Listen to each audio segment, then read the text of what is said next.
जय श्री राम। बहुत स्वागत आपका आपके अपने इस बेहद खास कार्यक्रम में। मैं हूं आपके साथ आपका अपना आचार्य राज मिश्रा। जैसा कि हम सब लोग जानते हैं कि वर्ष में एक ऐसा दिन आता है जिस दिन यदि चंद्रमा को देख लिया जाए तो झूठा कलंक लगता है। अगर इस दिन चंद्र दर्शन कर लिया जाए तो झूठा कलंक लग जाता है। और आजकल के समय में तो वैसे इस प्रकार की परिस्थिति है कि बिना कुछ किए हुए ही इतने सारे आरोप लगते रहते हैं, इतने सारे झूठे कलंक लगते रहते हैं। आजकल तो आपके प्रोफेशनल लाइफ में देख लिया जाए, चाहे परिवार में देख लिया जाए, लोग जनरली अपनी गलतियों को दूसरे पर मढ़ना चाहते हैं, अपनी कमियों को दूसरे पर थोपना चाहते हैं। तो ऐसी परिस्थिति के अंतर्गत अगर चंद्रमा चतुर्थी को, ध्यान रखिए, कलंक चतुर्थी इस प्रकार की एक तिथि आती है।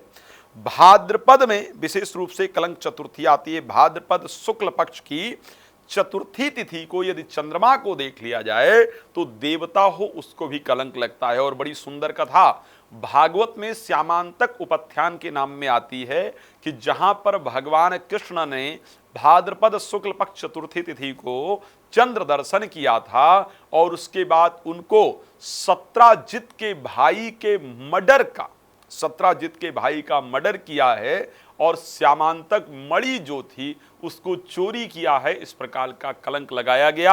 आप सबको वो कथा बहुत अच्छी तरीके से याद होगी जहां पर जामवंत से जाकर के भगवान कृष्ण लड़ाई करते हैं, मणि को लेकर के आते हैं। जामवती जो उनकी पुत्री है जामवंत जी की, उससे उनका विवाह होता है, लेकिन वो भगवान थे, आप और हम भगवान नहीं हैं। वहां पर जाकर के फिर उस मणि का जो कलंक है वो खत्म होता है कि वो ला करके वापस देते हैं। हम आप भगवान नहीं हैं। हम पर आप पर कोई कलंक लग जाए तो उसको दूर करना बहुत मुश्किल हो जाता है। वो कलंक चाहे छोटा हो और चाहे बड़ा हो।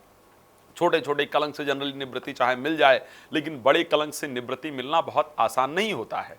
इसलिए भाद्रपद शुक्ल पक्ष की चतुर्थी तिथि को चंद्र का दर्शन निषेध होता है। इस दिन चंद्र दर्शन करने से कलंक लगता है।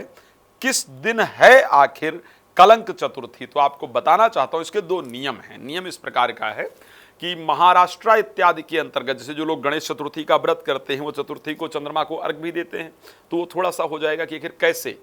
तो आपको बताना चाहता हूं, जिस दिन तृतीया में चतुर्थी तिथि हो उस दिन चंद्र दर्शन नहीं करना चाहिए।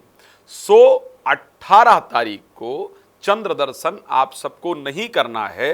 18 तारीख को तृतीया युक्त चतुर्थी होगी, यानी शाम को चतुर्थी लग जाएगी। सो ऐसे कंडीशन में 18 तारीख को ये ध्यान रखिए, 18 सितंबर, ये अपने दिमाग में नोट कर लीजिए कि इस दिन हमको चंद्रमा का दर्शन नहीं करना है।